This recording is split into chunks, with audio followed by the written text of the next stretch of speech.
Oh, okay, we're gonna record. Okay, there we go. So yeah, so Peter's dissertation was on Merlin, the figure of the wizard in English fiction. Let's see, other things that he sent me his whole CV, so I'm just trying to give you the highlights of the things that he's done.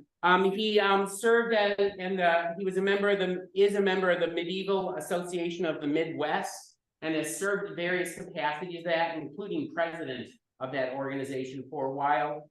At Northern Michigan University, he was awarded the Distinguished Faculty Award while he was teaching here. Here's some of the languages that he is acquainted with or knows. He speaks intermediate German. He is working on Thai. He's a novice on that, but he also can read Latin, Old English, and Middle English as well. That's just to give you a little flavor. And I love this little bio that he sent me. So I'm just going to read this one to you because I think it's great. He was born and brought up in Maine. He discovered Tolkien at the age of 13 in the Bangor Public Library before the paperback editions came out of Tolkien. So he lived in Marquette since 1984. He's coming to us from the East Coast, though. Oh, someone from the reference desk is joining us. Wow. Okay. And let's see. He developed and taught an MU Humanities course called Tolkien's Middle Earth and Major Issues. So unfortunately, Peter retired. So you guys that are students at Northern won't be able to take that class. But it was a great class. And he also took students to the 50th anniversary conference on the Lord of the Rings at Marquette University in Milwaukee, where I didn't realize this, but Tolkien's manuscripts are housed and at Marquette University in Milwaukee. So please give a huge welcome to Peter Goodrich, and I'm going to do this now. I'm going to pin you up so that you are front and center there. All right. And I'm going to mute myself, Peter, and this is all you now, okay? And share screen. I need to do that. Okay.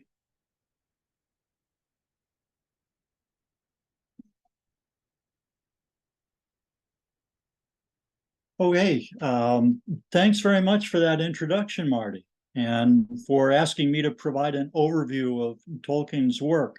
My title has changed a little bit since you publicized it, but it's basically the same thing in slightly different words. Also, thank you and the Peter White Library for organizing a celebration of Tolkien on the 50th anniversary of his death. Now, in the room and online, I see some people I know, and as Gandalf says, that is a comforting thought. So I'm going to start the presentation. And the first thing here is an example of Tolkien's influence and how it's continuing. You all see that?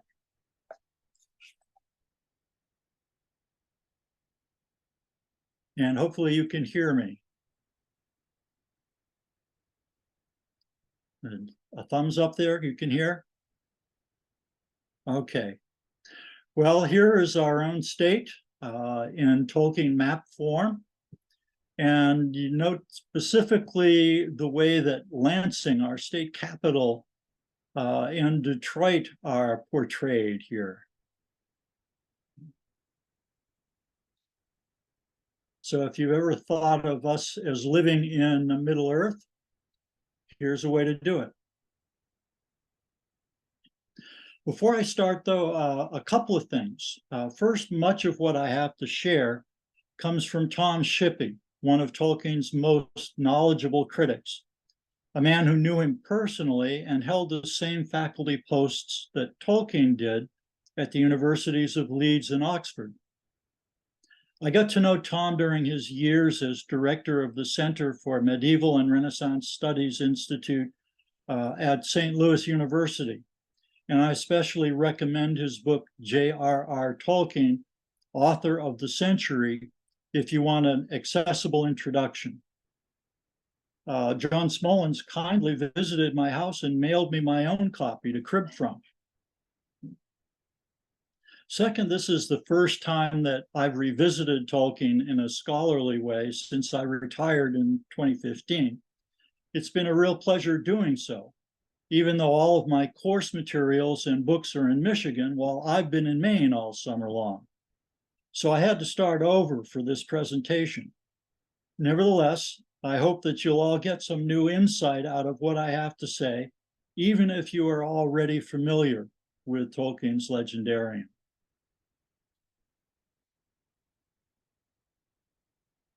This is the last photo that was taken of Tolkien, and he's standing next to an object that he loved very much. I'd like to talk about four things. One, the reception of Tolkien's work. Two, the general context in which he lived and wrote. Third, the development and major characteristics of his legendarium and his imaginary universe. And fourth, the major themes that I see in his work, which contribute to its continuing popularity and relevance. That's a lot of material to cover, so I won't be able to go into too much detail.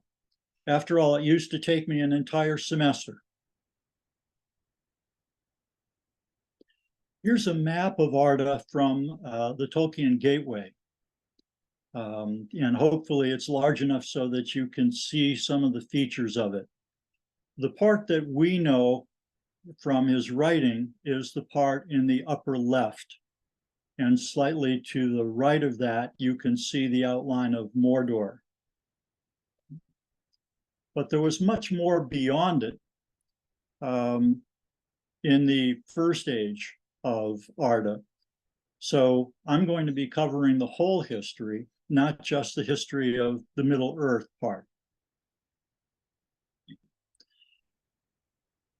Reception. Well, The Hobbit was Tolkien's first major published work of fiction in 1937. It was successful enough for the publisher, Stanley Unwin, to ask for a sequel. But Tolkien had a lot of trouble producing that sequel, and it took him until 1954 to complete The Lord of the Rings. As you read The Fellowship of the Ring, the first volume of an eventual trilogy, which he labored over in fits and starts all the way through World War II, you can literally see this trilogy growing from a children's book into an adult work. The crucial turning point is in chapter 2 of book 2, chapter called The Council of Elrond. That chapter offers us the first real sign of an organized plot, a quest to destroy the One Ring of Power, which Sauron needs to complete his conquest of Middle-earth. Sauron, of course, is the great villain of The Lord of the Rings. But even as Tolkien finished The Fellowship of the Ring, that first volume, he was still not quite sure how to continue, and he only gradually worked out the rest.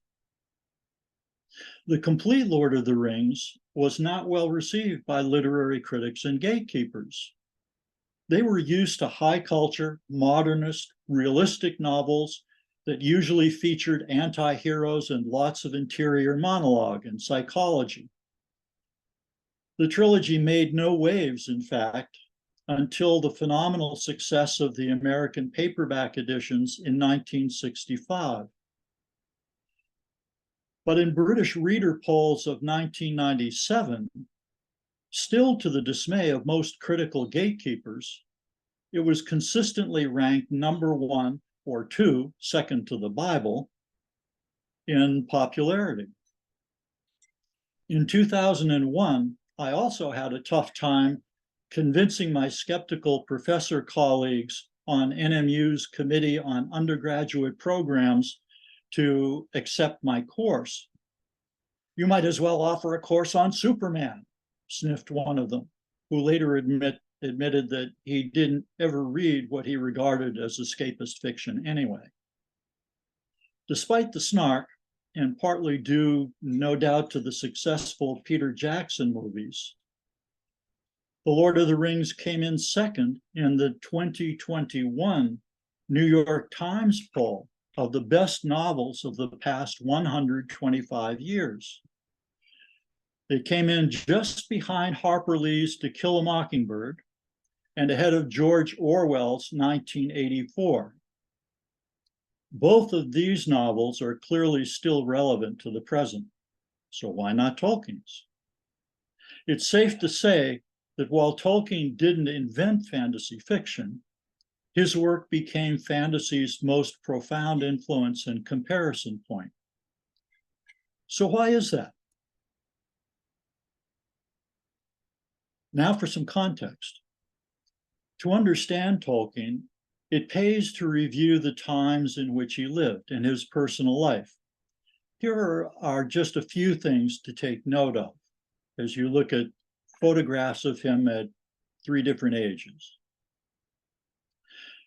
First of all, he lived in a period of decline for the British Empire, which at that time considered itself the heir of ancient Rome. Many Britons were spread abroad in important governing and service roles when Tolkien was born and long after. He was born in South Africa himself in 1892, where his father Arthur was a bank manager. Throughout his life, the empire and Commonwealth shrank. Second, it was a period of repeated and unimaginably destructive warfare. The Second Boer War in South Africa, the Opium Wars in China, World War I and World War II were only the most famous ones involving Great Britain. Tolkien himself served on the Somme in 1916, where he was invalided out of combat, and later he was an air raid warden during World War II while his sons went to war. Third point, he experienced personal heartbreak early in life. His father, Arthur, died of typhoid fever when he was just 4. His mother, Mabel, of diabetes when he was 12. His guardian, Father Francis Morgan, forbade him to see or write to his girlfriend, Edith Bratt, until he was 21. So on his 21st birthday, he proposed to her and was accepted. And in World War I, 2 of his very best friends died on the front.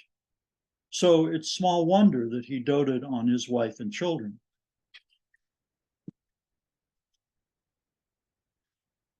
Here's a slide that he drew of a tree with lots of branches, flowers, leaves, and so forth, which he regarded as a tree of language or a tree of legends.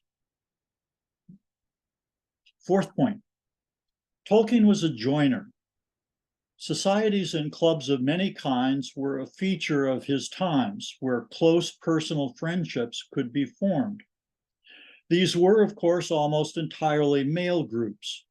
It was still a world well before the feminist revolution of the 60s, a man's world.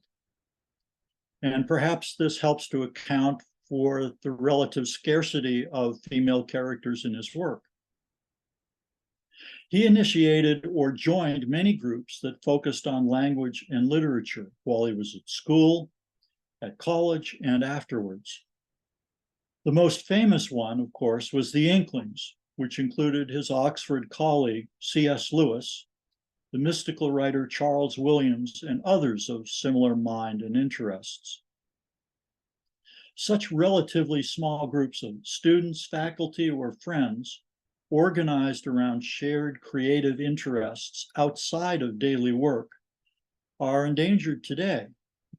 People often seem too busy to meet anywhere but in big stadiums or online. A related phenomenon to joining is letter writing, no longer really practiced or considered as an art form in itself, which it long used to be. Tolkien was an expressive letter writer, and his letters tell us much about him and his thoughts. An expanded edition of them is being published soon. Fifth point, He resisted the long battle between literature and languages in academia. Tolkien considered himself a philologist, the word that is used to denote the traditional combined study of language and literature.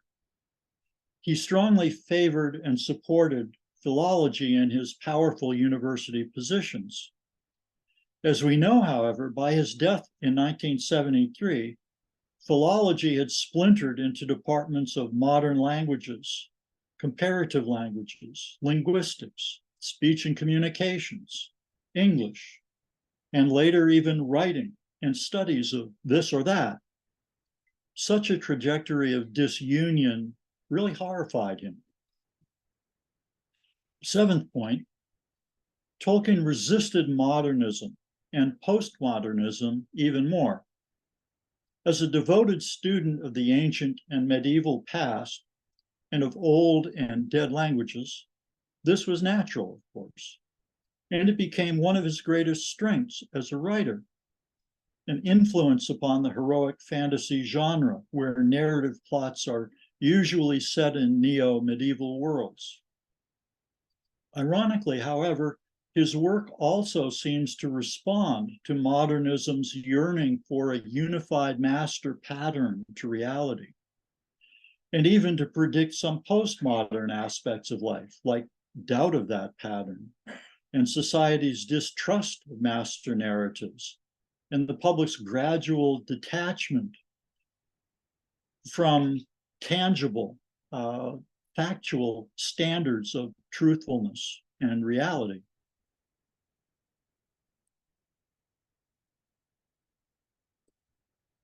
Here's a sketch in which Tolkien considers his creation Arda and Middle-earth, which is the part where the mast comes out of, in the form of Viking longship.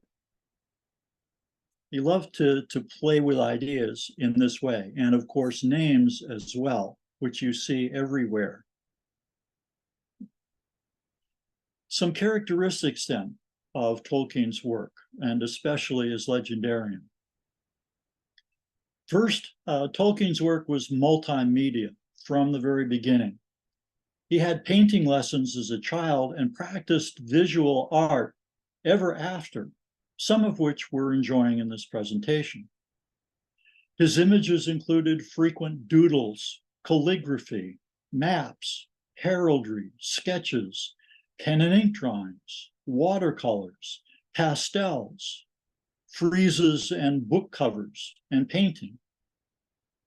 He wrote poetry and incorporated it into his prose. Some of the poetry he even wrote in Anglo-Saxon, which is kind of strange nowadays. Nobody even speaks the language or uses it in an everyday way.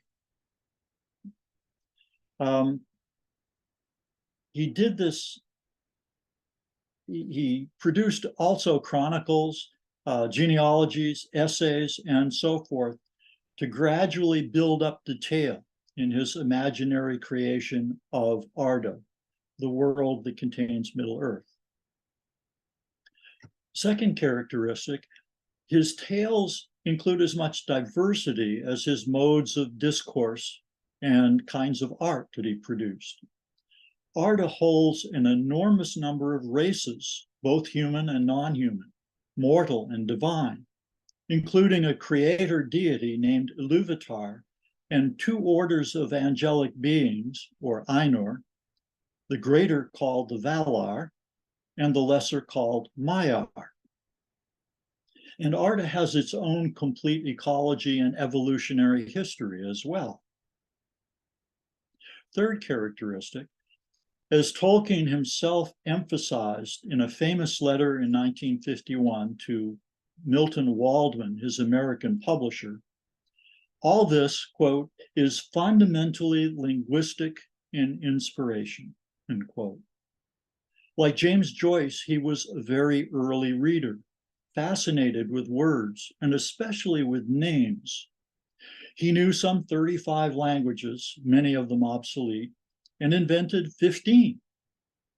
He speculated with more expertise than any other linguist of his day on word histories and meanings, what we call etymology.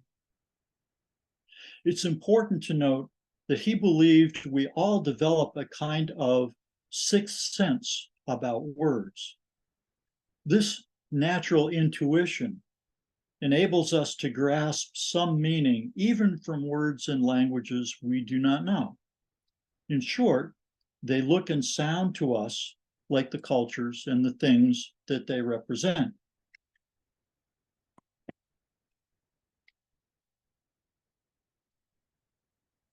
Here is his rendering of Lothlorien in spring. And last characteristic,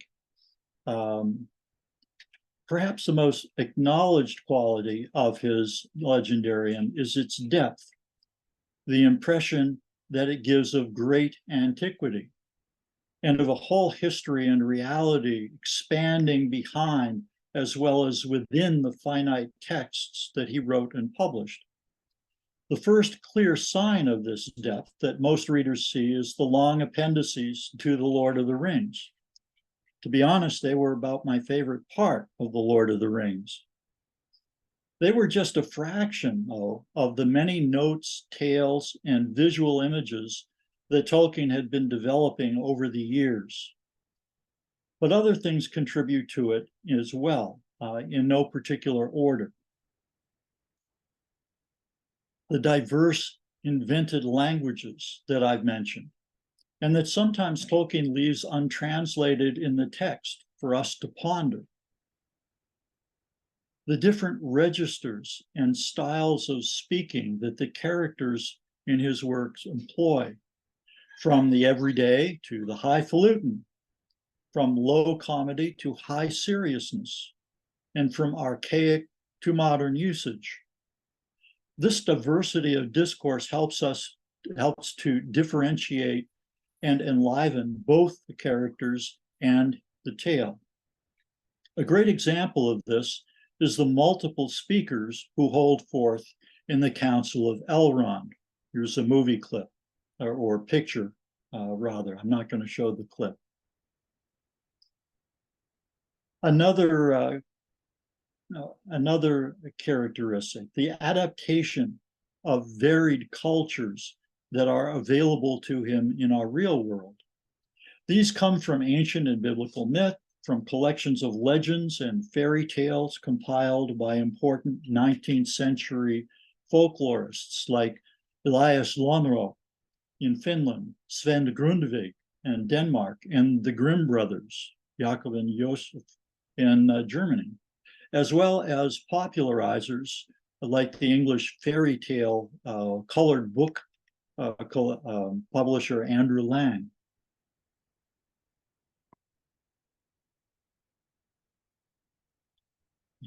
Here's a slide that needs a little bit more explanation. This is something that Tolkien labored over. He made several fragments like this, actual fragments on paper that he made, cut, colored, burned, little blood on this one, and inscribed of the Book of Mazarbul, which is a book written by the dwarves. And it's found in the mines of Moria. So a little more about that in a minute.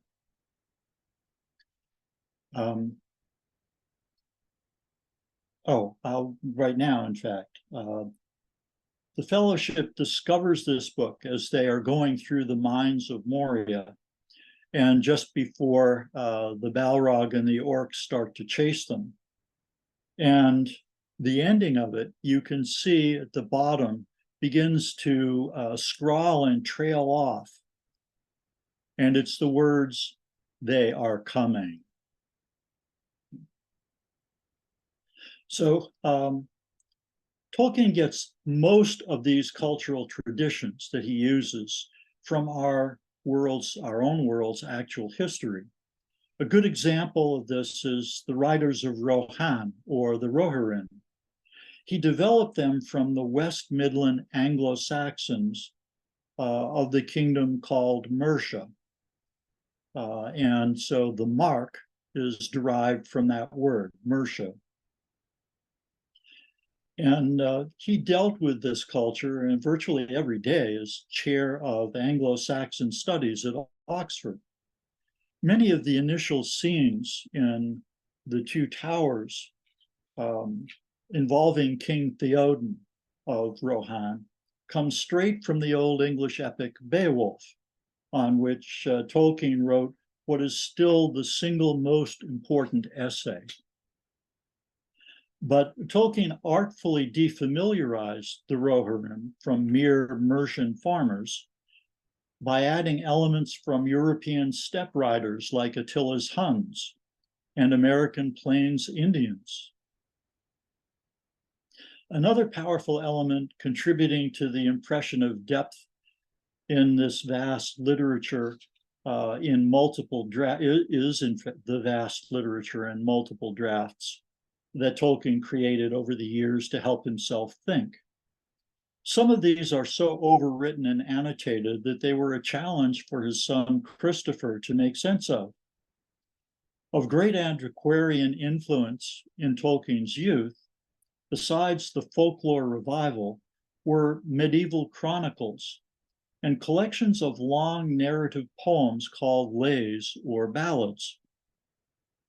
And some of those were actual forgeries or impostures, like Macaulay's immensely popular Lays of Ancient Rome, which included Horatio at the Bridge, which I'm sure many of you have at least heard of.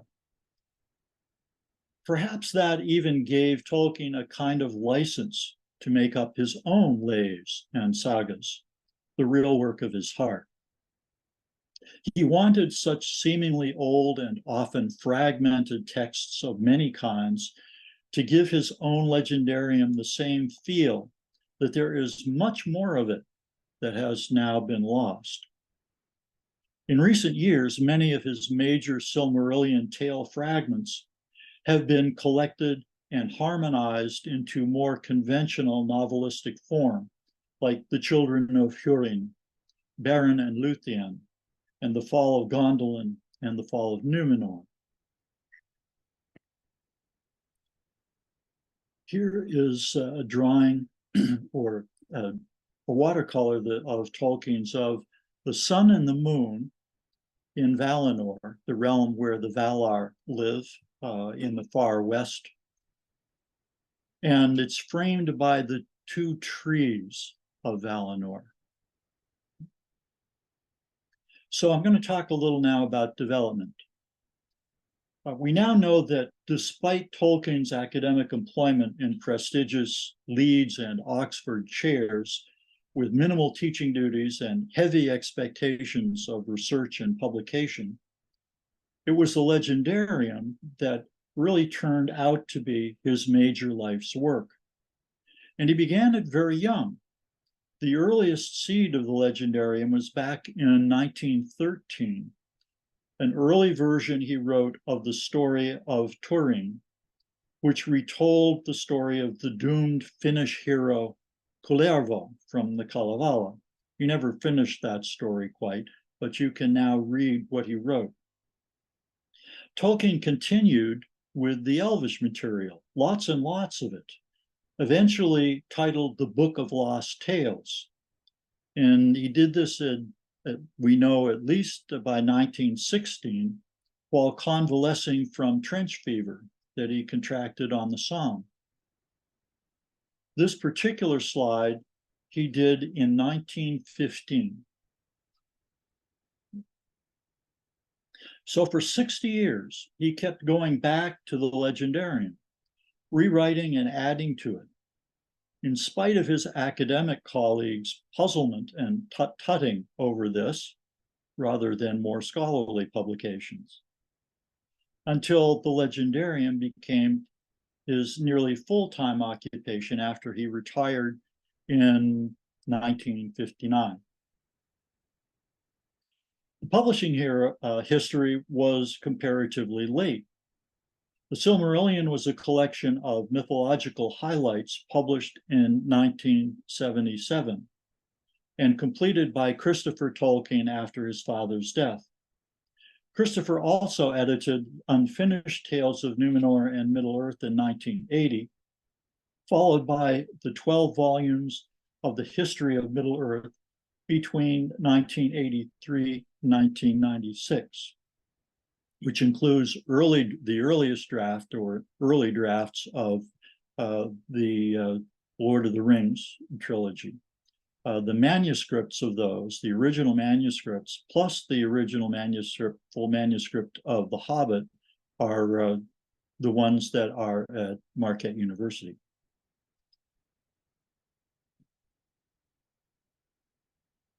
Those have been followed by lots of Tolkien's other works, up to Christopher's own death just a few years ago, and it's continuing now under other editors. What really makes the archaic world of Arda and its main continent of Middle-earth penetrable and come alive for the average reader, though, is hobbits. After writing the word down on an unexpectedly blank page of a student exam paper, Tolkien speculated about it, of course, and eventually developed a whole hobbit culture and homeland in the Shire. It's bucolic and peaceful, but surrounded in less than a day's walk, as Aragorn says, by dangers that would freeze a hobbit's heart.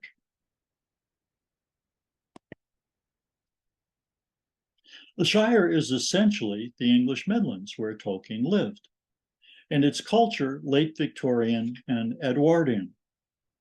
It is quite anachronistic in the dangerous, heroic cultures that surround it in Middle-earth, but it provides you and me with a way in because it features a set of comparatively normal, comfortably middle-class characters to identify with, beginning with Bilbo.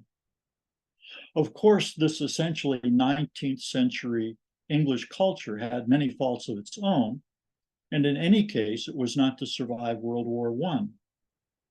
And now it is also over a century back in our own past. Yet it is still recognizable and still appeals to the nostalgia of the contemporary reader for the good old days. This is probably why The Hobbit and The Lord of the Rings are still considered Tolkien's major works and especially loved and imitated. However unsuccessfully Tolkien tried to make Middle-earth into our own actual, very distant past, it's the hobbits that mediate our own world with his fantasy one and draw us in. Here's a 1930s map of Arda with Middle-earth in the center, Valinor to the left, and other realms not visited in Tolkien's fiction to the far right. So finally, I want to talk about themes. Those resonant ideas that can provide a work of literature with special meaning and turn it into a classic. I would identify 7 themes in particular, all of them clearly relevant to our own lives today. First, the existence of suffering and evil. Second, the corruption of power. Third, warfare that is brought about by those two. Fourth, a green ideology that provides some kind of alternative or answer. Fifth, cultural identity and diversity, both important. Sixth, luck or providence. Is there a pattern? And seventh, courage in the face of defeat and death.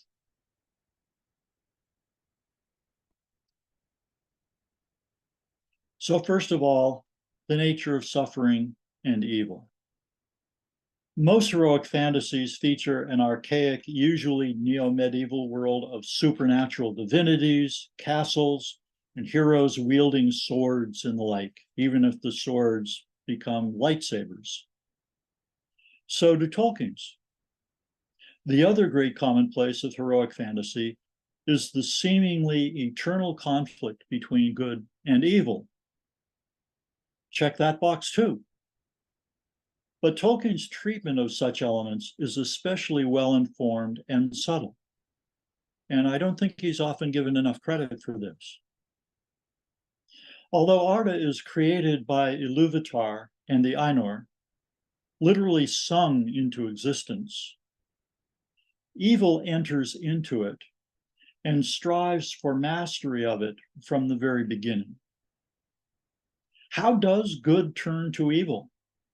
How does evil turn into good that is unforeseen and beyond hope? This is Tolkien's most resonant and complex theme, and small wonder, given the history that he lived through. Tom Shippey explains that there are two contrasting views of suffering and evil in Tolkien. The first is Boethian, named after the Roman who wrote The Consolation of Philosophy while awaiting his unjust execution. In this view, we presume the divine intention of good. There really is no such thing as evil, but all sin and suffering is due to our inadequate human understanding. We misunderstand reality and divine intention by presuming evil where there is only an absence of what we would consider good. Our limited knowledge and personal flaws also tempt us to do wrong. This is the view of evil and sin most adopted by Christian theologians. And while Tolkien, a devout Catholic, consistently and intentionally keeps the Christian faith out of his work, he does insist that Christian thought thoroughly pervades it.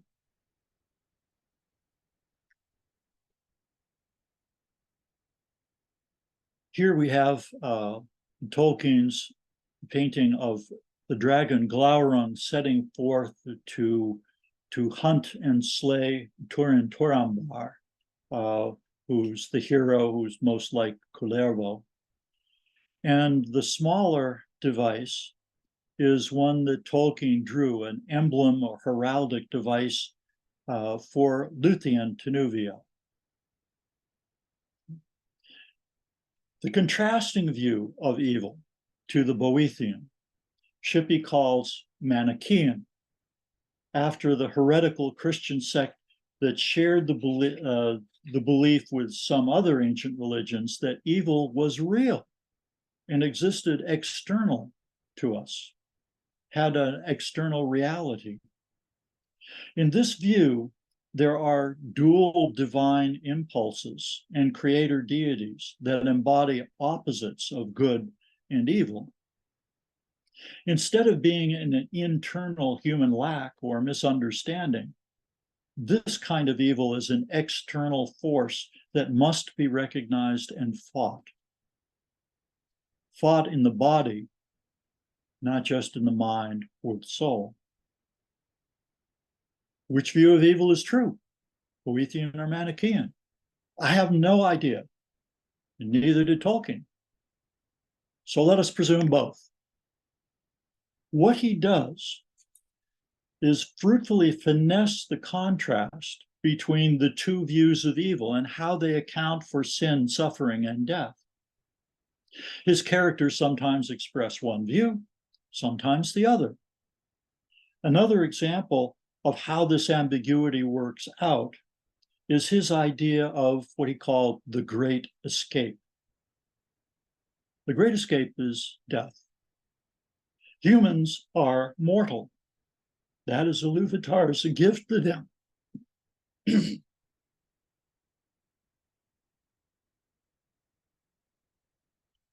Iluvatar made humans so that they go free from the confines of Arda when they die, out into the void, who knows where.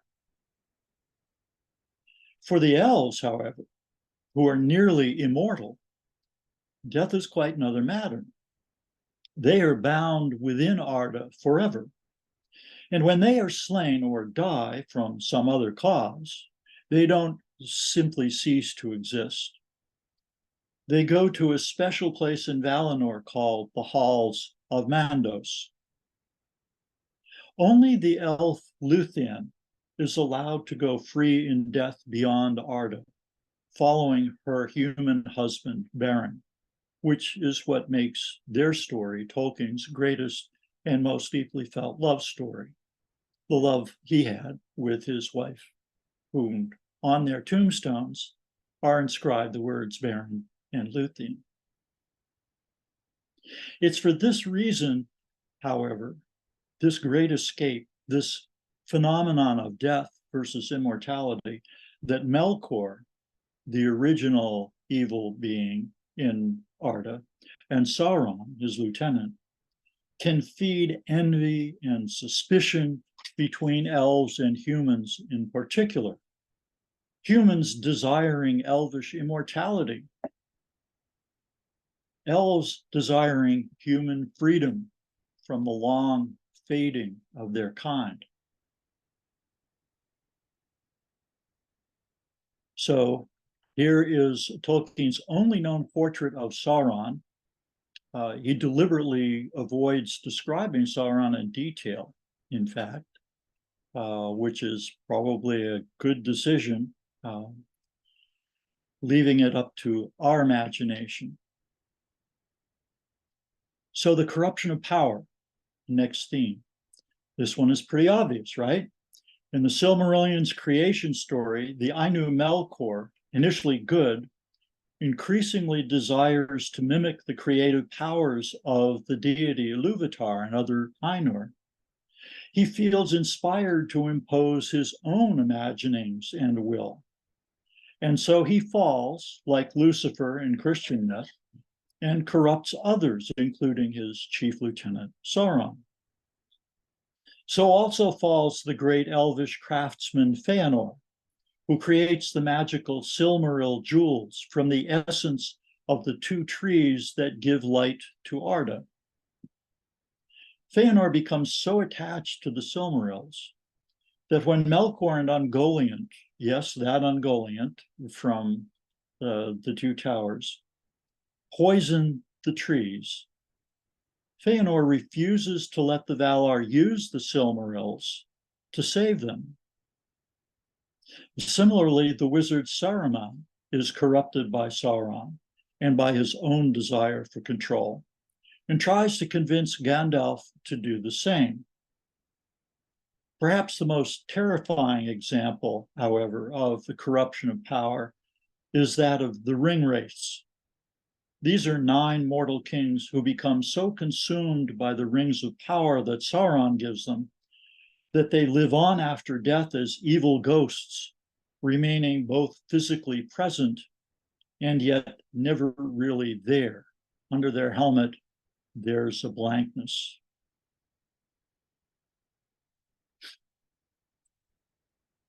The central symbol of this corruption is not any character, though, but the one master ring of Sauron. It originates as a mere magical equalizer that allows Bilbo to become invisible at need. Pretty good device for a hired treasure thief or burglar to have. There's much to say about how Tolkien slowly reconsiders and develops the ring's significance. But the long and short of it is that the ring acts like an opioid, insidiously working to addict anyone who wears it. Sometimes it even seems to have its own innate mind and willpower. Is it sentient? We're not. Once again, we're not sure. Sometimes it seems to be one thing, sometimes the other. What we do know about it is that it can never be used without ultimately corrupting its user, causing evil. It can only be destroyed.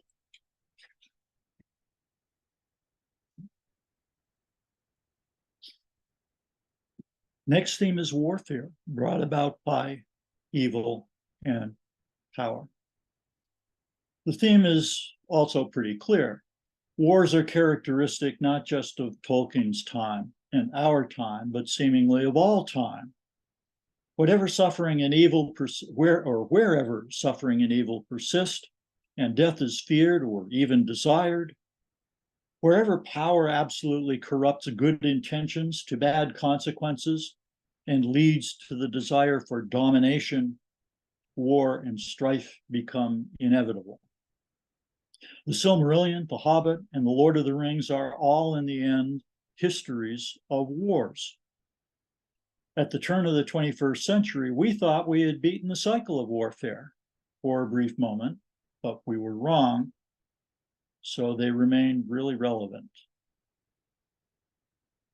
A green ideology, however, anyone who's seen a photograph of trench warfare, the Somme or the Ardennes, like this photograph of the Somme with trenches and soldiers, can understand why this theme was important to Tolkien. He also witnessed the gradual swallowing up of his beloved West Midland fields and rural villages by industrializing Birmingham, which crept out further and further and further. The devastation of Smaug in The Hobbit, the Dagorlad battle plain in The Lord of the Rings, Sauron's Mordor, Saruman's Orthanc, and Sharky's takeover of the Shire at the end of The Return of the King, all portray the evils of warfare and the environmental devastation wrought by human disregard of the natural world's ecological equilibrium, as well as of the dissolution of a healthy human society. Even the dwarves, as we know in The Hobbit and The Lord of the Rings, delved too deeply and awakened a Balrog or fire demon in the depths of Moria. Nevertheless, it's important to recognize, too, that Tolkien was not entirely against industry and machine technology. For him, master smiths, whether divine or elvish or human, have a key positive role in the legendarium. And even the magic of the elves is a kind of machine in Tolkien's eyes. But the ways in which technology, art, and magic are used, a key concept that Tolkien calls subcreation, those ways make all the difference, don't they?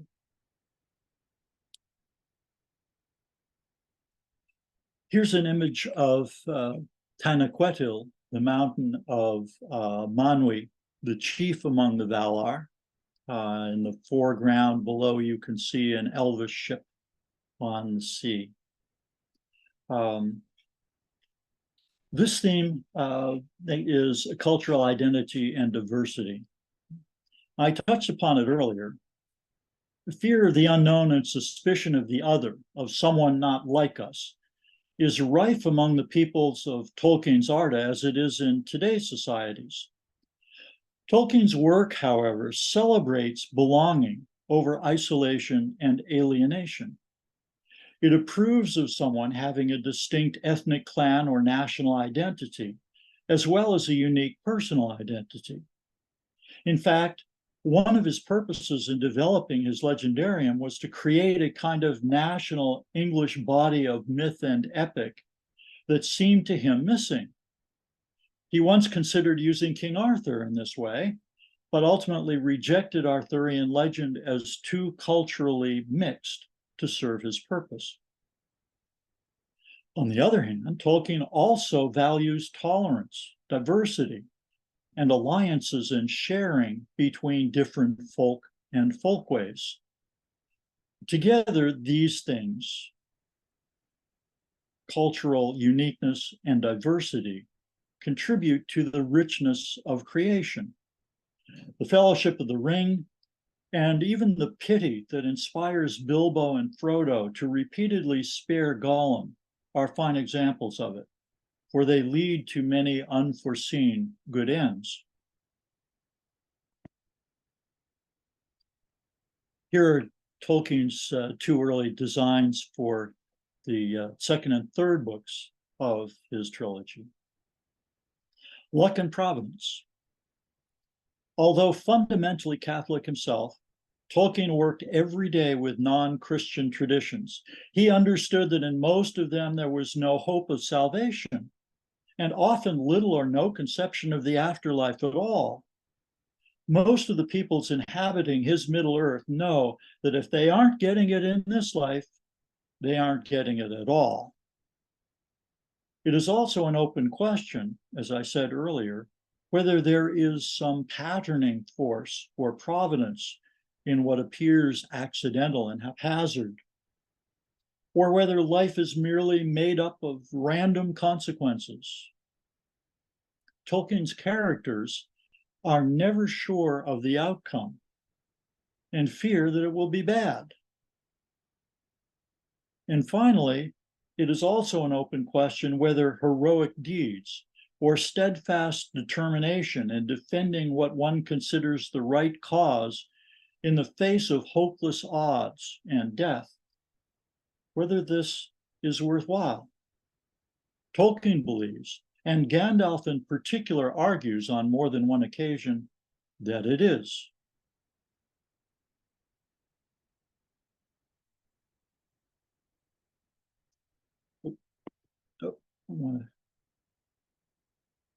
Whoops, I gotta go back.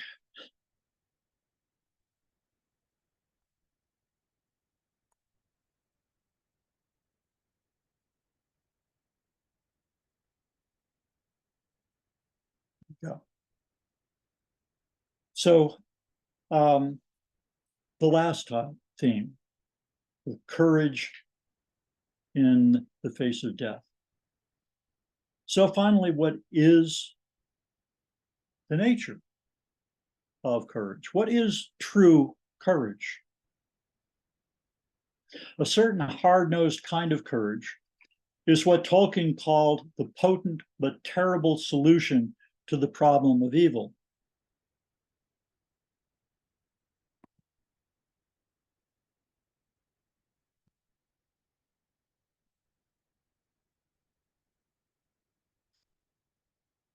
To the problem of evil and how we face life's challenges.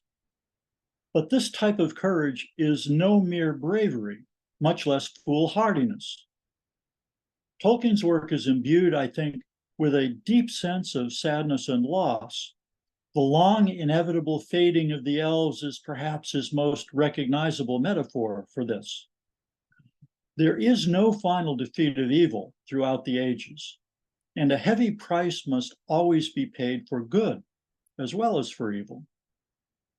So the courage that the legendarium advocates is not the arrogant kind displayed by Boromir, the preferred son of King Denethor of Gondolin, nor is it the suicidal kind displayed by the maid Éowyn of Rohan, who loves Aragorn but knows that she will never become his lover. Instead, it is the kind that is tough, hard-nosed, modeled by Aragorn, and especially by Sam and Frodo. It's the ability to remain steadfast to one's best character, to remain true to one's full-hearted commitments, no matter what the outcome you fear. In Saruman's almost modern kind of realpolitik, the ends justify the means, no matter how much personal corruption and collateral damage results. In Gandalf's more far-seeing kind of realpolitik, it does not. So Tolkien does not present us with people who have the luxury of grace, but those who can at best believe, like Beowulf, that fate often spares the man who is not doomed, as long as his courage holds. So that's it. Thanks very much for bearing with me. I really appreciate it. A few helpful sources of information about Tolkien are in this last slide, and they will lead you to more. I'd be happy to field questions if you have any. All right, yeah. If anybody has any questions in the room here. Okay, we got a question right here from a person in the room.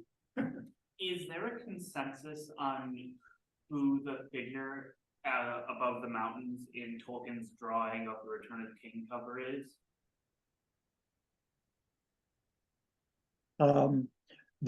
Well, I can maybe go back to that. This drawing, you mean? Yeah. That is the tree, No, the figure above the mountains.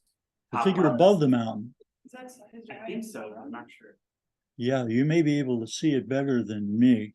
I don't know if that there is a consensus for that. Okay. No, it would probably be one of the divinities, a Maiar or maybe even a Valar. It might be an allusion to the creator deity, although he remains outside of the created universe. But who knows? Okay. Yeah, we got another question here for you, Peter. Did you ever find anything that Tolkien wrote about who or what Tom Bombadil is? Yeah, as a matter of fact, Tom Bombadil was the name that Tolkien gave to a doll that his kids played with. So Tom Bombadil, yeah, he was basically a doll, and then Tolkien said, "Well, let me throw this character into the Fellowship of the Ring, children's toy and a children's sequel to a children's book." And in the process, Tom Bombadil became rather more, although nobody is quite sure what, because he seems to be sui generis, something completely unique in the creation. He's the only person who's utterly unaffected by the ring, for example. And there seems to be no origin or end to him, or no particular role at all, in fact, other than as perhaps a manifestation of nature itself. Interesting. All right. Any other questions? Anybody can unmute too if you're on Zoom and ask a question as well. All right.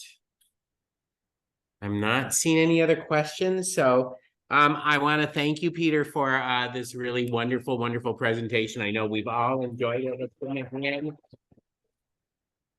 Oh, thank you. Yeah, Enjoyed I it. know. Yeah, we did it, and you did it without having to come back to Marquette to get your notes on Tolkien. So that's pretty amazing. That's right. When I do, I'll probably think of all kinds of things I should have said instead. Well, you know what? Next September rolls around, we'll do it again then. How's that? Jessica Walter just said thank you very much. So, you want to see the room? Okay, let me try to do this for you so you can see the room. Well, I'm going to stop the share here.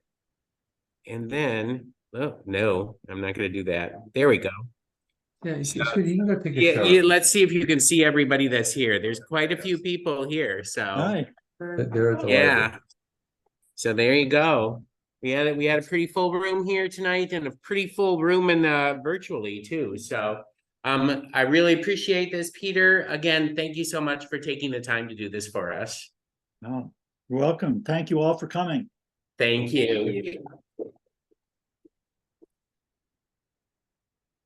All right. Now, guys, you stick around because I got to do that. I've got to